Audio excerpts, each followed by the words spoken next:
Big LEZ'S League, an all rugby league experience. Hello, welcome back to Big LEZ'S League. Welcome to your official State of Origin Game 1 of 2024 preview. Let's go through, obviously, these lineups for this game. Obviously, touched on the lineups in a previous podcast with myself and the Supercoach experience. We obviously went through these lineups and talked about all of the main points. Obviously, Edwards being in, Tom Dearden getting the 6th jersey, the bench rotation of the Queensland Maroons, the bench rotation of New South Wales as well. You know, the wild cards that have been selected in this side, the wild cards that have been left out of this side. Now we're going to talk a little bit about that. We're also going to talk a little bit about game plan, defensive patterns, stuff like that. We're going to get deep, real deep in this preview, and then obviously pick who we think is going to win the game. And I think by the jersey that I'm wearing here or the jumper I'm wearing here, you probably know the answer to that already. But let's go through both of these lineups. For the Blues, we have Dylan Edwards out, Tedesco in, Brian To'o and Zach Lomax on the wings, Stephen Crichton, Joseph Suwali in the centres, Jerome Luai, Nico Hynes in the halves, Jake Travojevic, Payne Haas front row, Reece Robson 9, Liam Martin and Angus Crichton back row, Cam McInnes 13, Isaiah Yeo, Hamole Olakawatu, Spencer Leniu, and Hudson Young on the bench. For Queensland, we have Reece Walsh at fullback, Xavier Coates and Murray Taulagi on the wings, Valentine Holmes and Hamiso Tabuai Fado in the centres. We've got Tom Dearden and Daly Cherry-Evans in the halves, Ruben Cotter and Lindsay Collins in the front row, Ben Hunt at 9, Jaden Sewer, Jeremiah Nanai in the back row, Paddy Carrigan at 13, Harry Grant, Mo Fotuaika, Jermaine Hopgood, and Selwyn Cobbo on the bench. Two very different lineups here for both New South Wales and Queensland. Let's go through all the main points. Now, the first one, and probably the more controversial move here that's been in the headlines for the past few days, is James Tedesco coming into this side late, obviously to replace a injured Dylan Edwards. He has injured his quad. He's going to be out for the next 4 weeks. I think it is 4 to 6 weeks, which is so devastating for him. And you get to game 2 if he does make a little bit of an early return, or I don't know the extent of this quad injury, if it's only 2 weeks, maybe 2 to 4 weeks for Dylan Edwards. But you get to game 2, game 3 when he is able to return. And James Tedesco has gone great. New South Wales have won both games. You'd think that it's going to be very hard for Dylan Edwards to get back into that side. So in a way, Dylan Edwards very unlucky to have had this injury, especially when he's just now got the run up over Tedesco for State of Origin. He's been in the better form, obviously, to James Tedesco, and finally gets in the side and gets injured at training and just going through the processes, doing the extras that he normally does, I imagine, and unfortunately has picked up an injury, which is going to have him sit out of game 1. And as I said, if Tedesco kills at game 1, it is going to be very difficult for Dylan Edwards to get back in game 2 or game 3, unless Tedesco does go down with injury himself. Tedesco, what does he bring into this blue side? He brings experience. He comes in, obviously being there, for the past 7-8 years. He has played 22 Origin games. I believe it is now 22, 23 Origin games. He's been one of the better Origin players of the modern era. We've said it a number of times on this podcast. What he brings is experience, and he brings a level of play which has been so successful for New South Wales over the past few years. He has really killed it for New South Wales. He's looked good every time he's come in. And even when he hasn't looked the best, he still gets the amazing stats and he still puts in 110%. So you're getting experience, you're getting effort out of James Tedesco. And both of these guys have two very similar games. And it's probably why Dylan Edwards was kept out of this side for so long. They both are great in support play. I'd imagine that you'd compare a Dylan Edwards to maybe a little bit of a younger James Tedesco, except just on steroids. I mean, this guy runs 250 meters per game. He has about 6 to 8 tackle busts per game. Dylan Edwards, just an absolute weapon. And to do that, obviously, you'd have to think he gets in over James Tedesco, and he did at the end of the day. But James Tedesco, he plays a very similar game in regards to the support play and the effort areas. They're very similar. The only thing that I'm hoping here for James Tedesco is that he doesn't overplay his hand. It's probably what's won and lost the New South Wales Blues games in the past. Overplaying his hands, taking too many runs, trying to run the side on his own. They've built this side around Nico Hynes. They've built this side around the halfback to steer the ship and allow the others to play off him. James Tedesco just needs to play off Nicho Hynes. That's what the game plan is. It's what the game plan is made around. It's made around Nicho Hynes. He's just got to play to whatever Nicho Hynes creates. And that's going to be a challenge for James Tedesco because he obviously, as we've seen in the past, has overplayed his hand, has come in and tried to run the side. You've got so many stars and individuals in this team.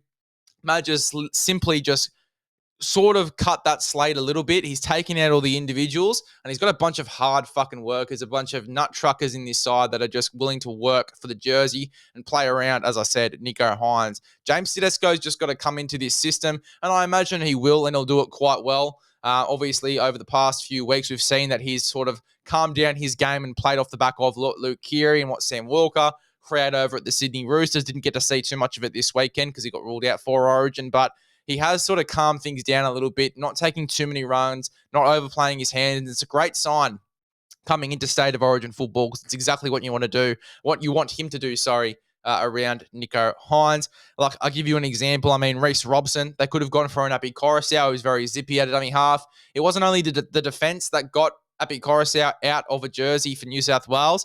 If you look at the informed New South Wales hooker at the moment in terms of attack, it is Api Coruscant.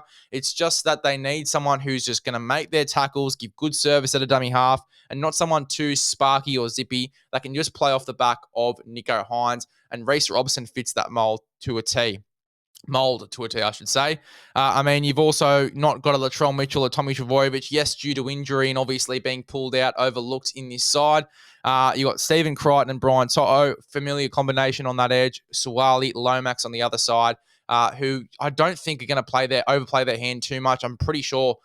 The Zach Lomax one, he does tend to get a bit involved, obviously, in games and tries to get as involved as he can be. But I'm pretty sure Madge would have told him to just stay on that wing. I don't think he'll be roaming too much in this game unless it's coming in the middle of the field for a carry. I imagine he's just going to play off, as I said, what Nicho Hynes creates on that right-hand side. You got a bunch of goers that get a ton of meters, work very hard for their sides. Lomax works so hard for that Dragon side. He's leaving at the end of the year, but he's still putting in 110%. What Stephen Crichton has done for that Bulldog side, he's probably been the signing of the season. Suwali's been outstanding and worked so hard for his Roosters side. Big plays in defense that sometimes can really change the momentum of games for the Roosters as well. And it's something that's gone unnoticed with Suwali, but it's something that he brings into this Origin arena. And a lot of people have had discussions around Suwali, around obviously going to rugby union next year. Should he be in this lineup or not? But he's earned that jersey. He has definitely earned that jersey. In the centers, a little bit controversial, but I still feel like he needs to be in the team. And then Brian To'o, just an absolute workhorse, post-contact meters galore. You know what, he's going to work at 110% for your team as well. So just guys that work hard and are going to work hard around their halfback. Nicho Hynes is the general. Nicho Hynes is going to create things for this team. Let him do that. Let him be the main guy. And that's what Tedesco needs to do. Long story short, is just play off the back of Hynes. It's going to be very interesting to see how he combines with this right-hand side. You've looked at the left-hand side for the Blues. Stephen Crichton, Brian To'o, two guys that have been in this side before. Muscle memory would suggest that they're going to combine quite well, or are going to combine a lot easier to what Tedesco is going to be combining on the right-hand side, you'd think.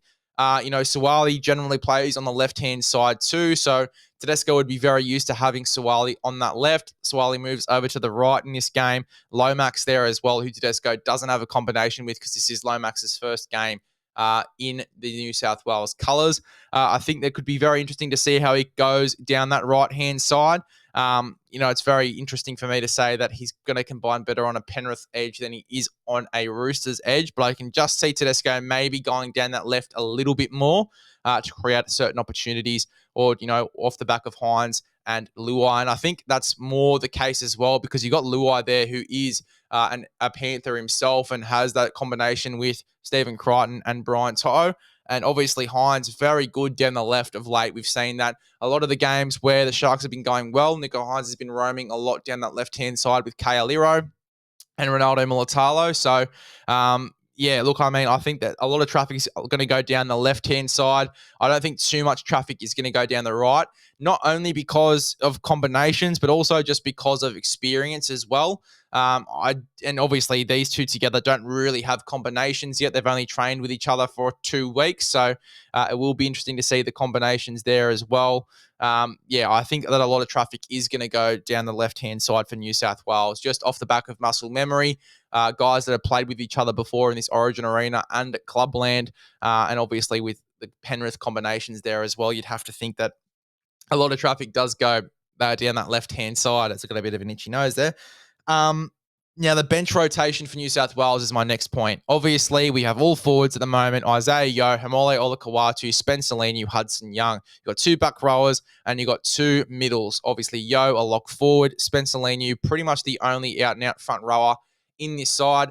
And scary because he's a front rower that's only played 4 games of NRL this season and has only played an average of 20 to 25 minutes per game. So you'd imagine he'd be only getting around those 20 minutes in this game as well. It does put a little bit of pressure on Jake Trbojevic and Payne Haas to play big minutes in this game. It's going to be very interesting to see the minutes disparities and how many minutes each player gets. Will Hamole Olakau'atu have to jump into the middle? I think Isaiah Yeo will be the other front rower. I think that in the past, obviously in game 3 last year, he played exceptionally well in the front row in that sort of role, just run hard, tackle hard, a little bit of a link man role in that game as well, but more so just running those hard lines and playing like a front rower. He absolutely killed it, and he runs very, very well, and it's something that's improved his game as well in Clubland. You look at after game 3 of Origin last year, his recognition of when to run and pass the footy has improved out of sight. We talked about it a lot of times on this podcast. I think that Isaiah Yeo, with that sort of playing style coming into this game, playing in the front row, I think that he'll do a great job. I think Isaiah Yeo is going to get big minutes playing in the front row as well. I think Cam McInnes is going to play close to the 80 minutes, just run hard, tackle hard, similar to his role at the Cronulla Sharks. He adds, a smaller body, a lot more mobile too through the middle of the park. He adds that mobility through the middle, which I really like. The fast legs. I think that he is going to be a nightmare for the first at least 40 minutes. Might calm down a little bit throughout the game. Obviously, when he gets a little bit more tired, we might see potentially Isaiah Yeo move into 13 for the last few minutes, but I imagine that Cam McInnes, he is going to get close to 60, 70, maybe even 80 minutes in this game. We could even see Angus Crichton potentially move into the middle of the park and obviously see a Hudson Young move onto an edge, which I think is going to happen too. You could also see Hamole Olakau'atu spend a bit of time on the edge as well as Liam Martin potentially moves into the middle. I wouldn't mind that at all. I mean, you look at Freddie's team, his predicted team. He had Liam Martin in the middle, and again, a smaller, more mobile body through the middle of the park. I mean, you look at Queensland, you look across the park, they've got Reuben Cotter and Jermaine Hopgood, who are those smaller, more mobile forwards with great ball playing skills. You'd probably just want those tough carries from Liam Martin too in the middle. He's just such a competitor. He's been playing middle for the past few weeks that he's been playing for Penrith. Obviously starting the game on an edge and moving into the middle of the park. And I think that role suits him very well. And obviously just has a lot of aggression. He's just an absolute animal. He breathes State of Origin football. I think that he'd be great going through the middle of the park. And I imagine he might get some time in the middle as well. As for Spencer Leniu, as I said, just probably that 20-minute role. Hudson Young, Hamole Olakau'atu could both play on an edge. Hudson Young, I think, could be very likely to move into a middle role, potentially at some point too, but we'll have to wait and see.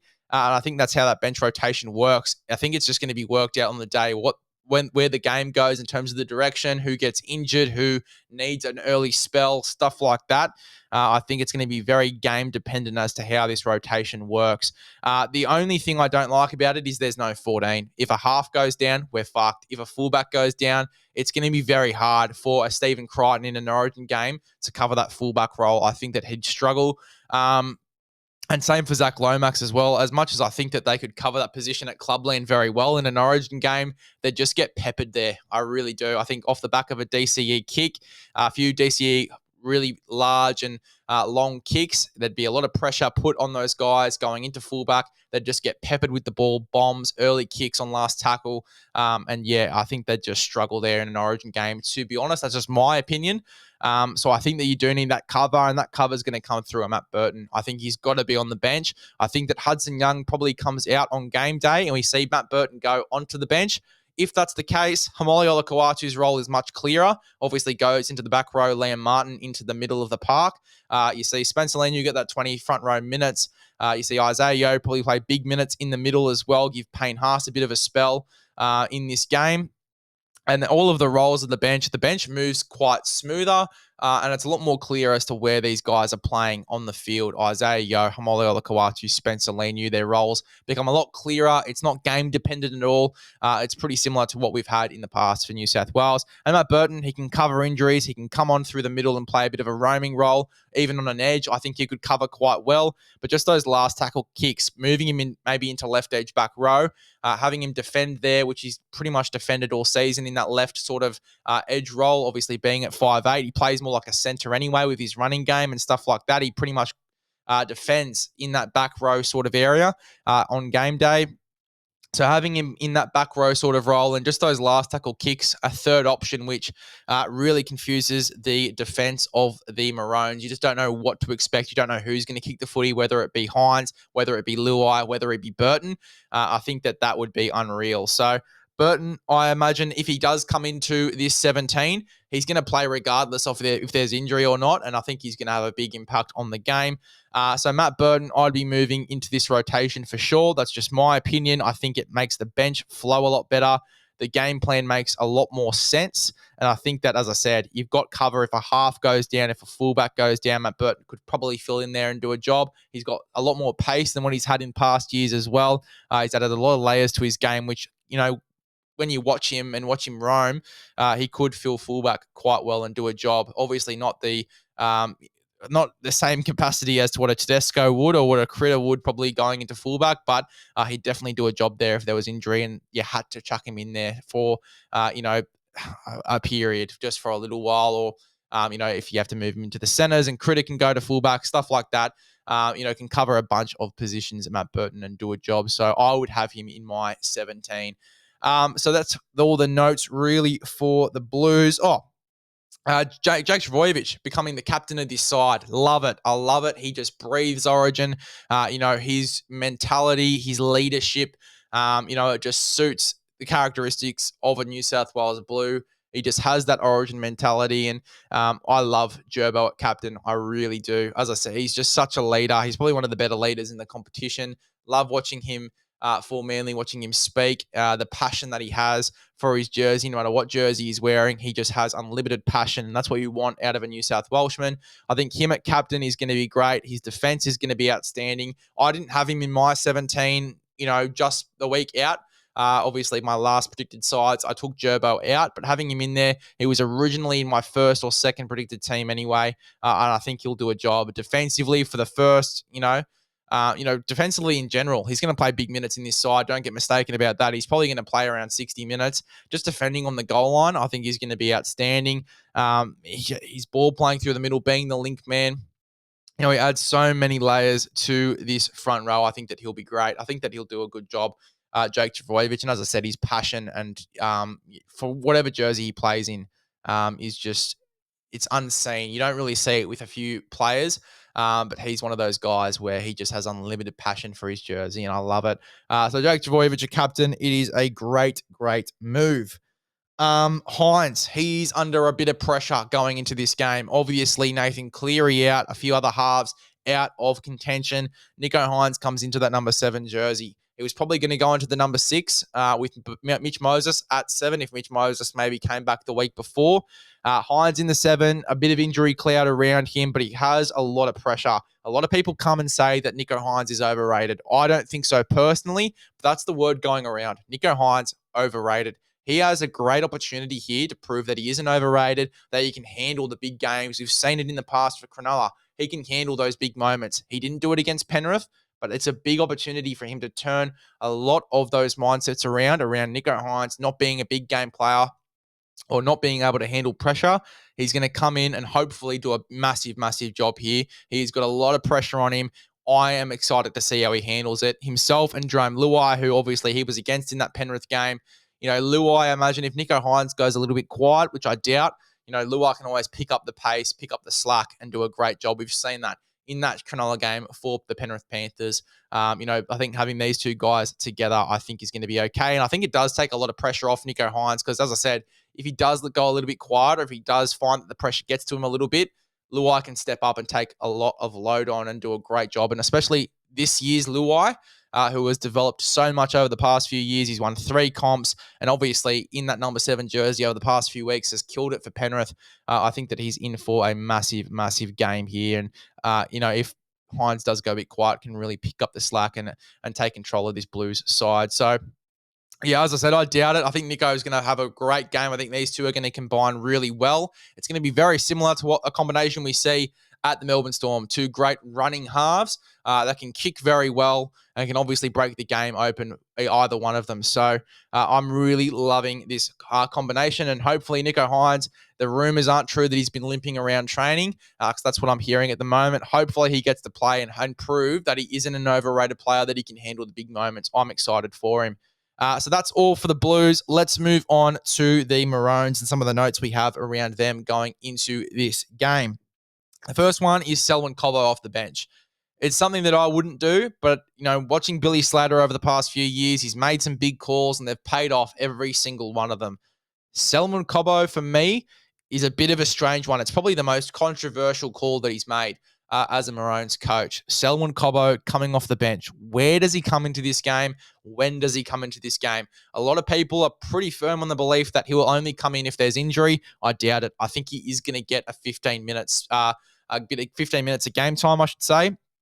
In this one, I think he is going to come in somewhere, whether it be a roaming role through the middle, whether like a second 5'8" sort of role. I think it's very likely for him after watching him at fullback the other week. I think he is going to play like a second fullback, second 5'8" type role, roam around the field and create opportunities. Then again, I feel like it's too many chefs in the kitchen when you bring him onto the field. We've seen this hooker 1-2 punch of Ben Hunt and Harry Grant, plus Terry Evans and Tom Dearden. There is a lot of chefs in the kitchen. You add Reece Walsh to that as well. Hamiso Tabuai-Fidow, who's probably going to get through a bit of work and roam a little bit as well. It's just a lot of chefs in the kitchen. I'm excited to see how it works, but it is going to be a very, very interesting one. And, if Selwyn Cobbo doesn't come in, the word is going to be, you've wasted that spot when you could have had a Felice Kafusi in, a Dave Fafita in, who's obviously the big headline. Why isn't Dave Fafita in this squad? And Ezra Mam in, obviously could come in and play that roaming role as well. Brendan Piakura in this squad as well. You could have had another forward in the 17 here. Why waste it on a Selwyn Cobbo who doesn't play? That's what the message is going to be. That's what the word is going to be. Not that Billy Slater is going to take any of that on the chin, but that's what the concerns around him at coach is going to be if Selwyn Cobbo doesn't get any minutes. I personally think he comes into this game in a roaming capacity. He can also fill in the centres as well. Say that Reece Walsh goes down, he can go at fullback, or you can put Hammer to fullback and chuck him in the centres. You can chuck him in the edge back row as well, just as a roaming guy, and he'll do a job for you as well if Jaden Sewer or Jeremiah Nanai need a spell.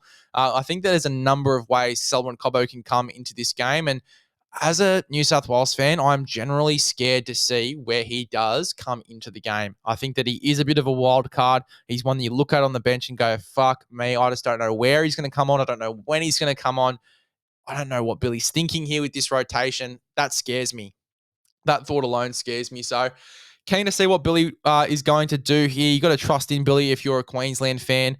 I don't think he's lost the plot here. I think that there is a method to his madness, and I'm very scared to find out what that is. Speaking on the bench rotation of Queensland in general, you look at this bench: Harry Grant, Mo Fotuaika, Jermaine Hopgood, Selwyn Cobbo. Not looking at Selwyn Cobbo because we've talked about him enough. Harry Grant, Mo Fotuaika, Jermaine Hopgood is the bench at the moment. Jermaine Hopgood, does he come in the front row? Does he come in on an edge? Is Paddy Carrigan going to play the full 80 minutes? Is Ruben Cotter going to be playing close to the full 80 minutes? Because Jermaine Hopgood generally either plays back row or he plays lock forward. And I don't think he plays the full 80 anyway for Parramatta. I think he does get a spell at some stage. If I'm going to go now to the last Parramatta game in which he played, this is going to take me a second. I don't think he really does play the full 80 generally in games. Looking at this, the recent game against the Rabbitohs, his last game here for the Parramatta, sorry. He played 69 minutes. So he plays close to the full 80 for sure, but he doesn't usually play the full 80 minutes. Maybe he does get a bit of a roaming sort of lock forward role in this side. Paddy Carrigan moves into the front row and he plays around 60 minutes, but I doubt it. I think it's a very strange one. I am excited though to see where he does come into this game, whether it be edge, whether it be middle. I'm not too sure yet. Does that mean that Jaden Sewer and Jeremiah Nanai play the full 80 unless someone Cobbo goes in there in a roaming role? Do we see these two back rowers here, Sewer and Nanai, play the full 80 minutes in Origin? That's going to be interesting as well. I think that Cotter's going to play close to 60. I think Carrigan's going to play close to 80, which is going to be huge for him. As I said, unless Hopgood is going to be coming in at 13 and Carrigan goes into the front row and he just gets told to go ballistic for however long he's in there. It will be interesting to see how that works. Mo Fodawaker, I think it's pretty simple. We know where he's coming into the game. It is going to be in the front row. Probably for Lindsay Collins, I think these two are going to have a bit of a 1-2 punch. They're going to come off and on for each other. But yeah, the Hopgood one is a bit interesting. He could come in a number of positions and do a number of things for this side. Does he come in on an edge and Nanai or Sewer go into the middle? I think the most likely one is the one I said before. Carrigan to front row, and then obviously Hopgood into 13. I think that's the most likely one. As I said, I think with this bench rotation, not having a Brendan Piacora, a Dave Fafita in this bench, I think that Paddy Carrigan is going to play close to 80 minutes. And I think that could be a little bit of a downfall for the Maroons. Yes, Paddy Carrigan plays close to 80 for the Brisbane Broncos every week, but this is state of origin football, and we're playing at such a speed now where, mostly in Origin games, you can see fatigue in the first 20 to 30 minutes of the game. So maybe even in the first 10. So yeah, it will be interesting to see how long Paddy Carrigan plays. Does he move into the front row for a Jermaine Hopgood? I think that's the most likely rotation for Jermaine Hopgood. Harry Grant, it's going to be an obvious one. Hooker 1-2 punch. He's going to get a bit of time at lock forward. Ben Hunt obviously going to have the same thing. They're going to alternate as well between lock and a hooker and then coming off the field as well. It's the general Hooker 1-2 punch that we're used to seeing from Queensland now. So that one's pretty obvious. I am keen to see how this bench rotation, including someone Cobbo, does work for the Maroons though. Does Cobbo get any game time? I am very, very excited to see. Now, Munster, obviously, out of this side is huge. Obviously, this groin injury has been troubling him for a number of weeks. And finally, it's cracked. He's going to be out for a little bit of an extended period, around 8 weeks. And that was 2 weeks ago. So I think he's got another 6 to 7 weeks to go for Cam Munster and his groin or whatever it was. But Tom Dearden does come into this 17. Now, the thing they lack without a Munster is just someone that's going to break the game open, someone that's going to come in and make the big play. Tom Dearden can be that guy, but he really isn't that guy. He's more of a defensive-based number 6 that is just going to have some tough carries as well. He runs the ball really well. A lot of speed there on the edge. He's very good at using his outside men. I think that's the role that he's going to be playing, a lot more of a running and defensive mindset. Well, obviously, DCE takes the front on most of the kicking. Unless it's short range, I think that DCE is going to be doing most of the kicking in this game. So, yeah, I think they do still lack that guy that is going to make an outrageous play that wins Queensland the game. I think that Ezra Mam is that guy. Would I have had Ezra Mam coming in this early in his first time in the number 6? No. But I think if in game 1, New South Wales win and Queensland are unable to make that big play, and that's what loses them the game, I could see Dearden potentially dropping out and seeing Ezra Mam come in. I really do. Maybe even in a game 3 if New South Wales win the first 2. That's me being hopeful Harry over here. I think that we could definitely see Mam come in at some point in the series if it goes the wrong way for Queensland. But I doubt it will. I think Dearden's going to do a job. He has the experience. He's played one game and he's killed it. So excited to see how it goes. But yeah, I still think they lack what they get from Munster being that game breaker number 6. I think they could have gotten that back in an Ezra Mam. So it would have been a very controversial call to see Mam in that number 6. But yeah, I wouldn't have minded it too in the same respect. Tom Dearden, though, as I said, he's going to do a great job. Now, the last concern I have here for the Maroons, we talked about it when we reacted to the teams as well. Coates, Holmes, Hamiso Tabuai-Fidow, Murray Taulagi, all left dominant backs. They all play on the left-hand side for club. Who goes over to the right? Whoever it is, and most likely it's going to be Valentine Holmes and Xavier Coates. Defensively, there's going to be some concerns there. You'd think on the left-hand side, you'd have either Stephen Crichton, Brian To'o, or Joseph Suwali, Brian To'o. I think it could even be a late change, and I know we just did the full breakdown of the back line and how it's going to work, Suwali, Lomax, Stephen Crichton, To'o as it's named. But whoever it is, that left edge of New South Wales needs to hammer that right-hand side of the Maroons because they've been defending it left centre and left wing all year. Moving over to the right, it is unfamiliar territory to them most times. I mean, Holmes has played on the right before, but still, I would be peppering that right-hand side. And, Valentine Holmes has not been the consistent player that he has been in previous years. He has had a few slip-ups in his game this season. It isn't the same Valentine Holmes that we've seen in previous seasons as well. Yes, he's been great and he's broke some games open. He's been a star player for some games, but he's just had some really uncharacteristic errors in his game defensively this season and in attack as well. But I think moving over to another edge, it could be a little bit of a curse for Queensland. And I think the New South Wales Blues, if they get a little bit of go forward down that left-hand side, they need to pepper the fuck out of that right-hand side. Because as I said, they've all been defending on the left all year. No matter who goes over to that right, it is going to be unfamiliar defensive territory. I do think that New South Wales, with that left-hand side, no matter if it is the Penrith combination of Luai, Crichton, To'o, or if it is a new combination of Suwali, To'o, Luai, I think they've got to go and hammer that right-hand side because they are going to struggle a little bit defensively. They've only had this combination for the past 2 weeks. Coates, relatively new, coming back into this side after injury. Cobbo's been in there for a number of years as well, 2 years, I should say. It is a new defensive combination as well, but they're both going to be playing on unfamiliar territory on that right-hand side. Pepper that left, go down that left-hand side for Blues a lot and pepper the Queensland's right side because it is going to expose them a little bit defensively. In the same respect, Reece Walsh, I think defensively for these two edges, Crichton and To'o I think are okay if they're together, but if they swap those two around, Crichton plays on the right-hand side with Lomax and Suwali on the left with To'o, they've got to aim up in defense because Reece Walsh is the type of guy that is going to expose the defensive line, and particularly when, even though it's probably in unfamiliar territory, you've got Holmes, Coates, Hamiso Tabuai-Fidow and Murray Taulagi who can really break a game open, and running off the back of Reece Walsh, it could be nightmares in defence for New South Wales if Reece Walsh manages to crack the defensive line on either side of the field. I think the defence on our edges needs to be tip-top, and I think it has to be a main focus over the next few days for Madge Maguire when he preps these boys for game one and obviously for the next few games as well while they're in camp. Defence needs to be a huge focus on the edges because, as I said, Reece Walsh could make one pass, he could put in one kick, and it's over defensively on that left-hand side or on the right-hand side as well for the Blues. They really need to aim up in defense on the edges. And yeah, look, that's all the notes I've really got here. We sort of talked on Fafita before, him being out of this side.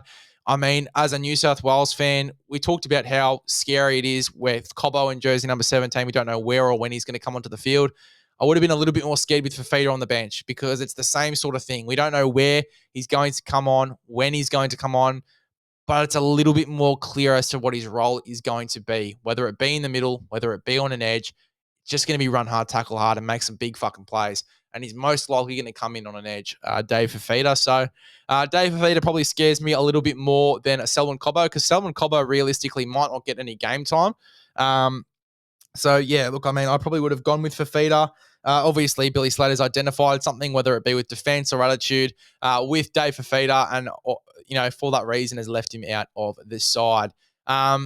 Yeah, look, in terms of who I think wins this game, in this preview, I am going to go with my team, New South Wales. I think that they've built a really solid team around Nicho Hynes. I am hoping that they have a big game here. They lift heaps. Nicho Hynes, I'm hoping that he's fully fit. I'm assuming that he's fully fit. He has a blinder. Tedesco proving why he should be the fullback for New South Wales moving forward until he retires. I think that it's going to be a big game. Suwali debuting. I don't know what he's going to bring. Same for Lomax. The forward rotation for New South Wales. It's going to be interesting, but I'm hoping that it works. I'm being very positive here. At least I'm trying to be very positive. I've got to go for my state. They are the underdogs. Betting-wise, they are the underdogs. Just in general, they are the underdogs. You've got a pretty familiar Maroon side with going up against a pretty unfamiliar New South Wales side with a new coach as well who's trying to prove himself in this Origin arena. I think that New South Wales get the job done. I'm hoping New South Wales get the job done, and I'm not going against my state. New South Wales 13 plus. That's what I'm hoping. In terms of anytime try scorers, I'm going to be going for a Stephen Crichton. I think that he scores a big try, potentially a game-winning try in this game. So I'm going to go Stephen Crichton. And then I'm also going to be going with, who do I go with here? Do I add a bit of value? I am going to go with Xavier Coates. Not going to go too crazy here. Going to open up the CrossBet app right now and chuck that into a multi. State of Origin 2024 series markets. Let's go to the game markets. They've got State of Origin. Here we go. Game 1. Same game multi-feature. We're going to go New South Wales. Anytime try scorers, we're going to go Xavier Coates and we're going to go Stephen Crichton. You are getting $11 back. What about the value there? For State of Origin footy. Make sure if you're going to have a punt, you do it with CrossBet as well. They are the new kids on the punting block. So make sure you go ahead and download the CrossBet app. There you go. That is your State of Origin preview for Game 1. Hopefully, that was a lot of dribble for you that you enjoyed. A lot of footy talk that I hope you enjoyed as well. Make sure if you haven't already, you subscribe to the YouTube Big LEZ'S League. You also go follow the Instagram Big LEZ'S League _ TikTok as well. We're on there. Spotify, Apple Podcasts, all podcasting platforms. Make sure you subscribe and we'll see you guys in the next one. The drawing board should have already come out today. So if you like your Supercoach content, we've got a new show on the YouTube, The Drawing Board. So make sure you go ahead and check that out as well. But as I said, we will see you guys in the next one.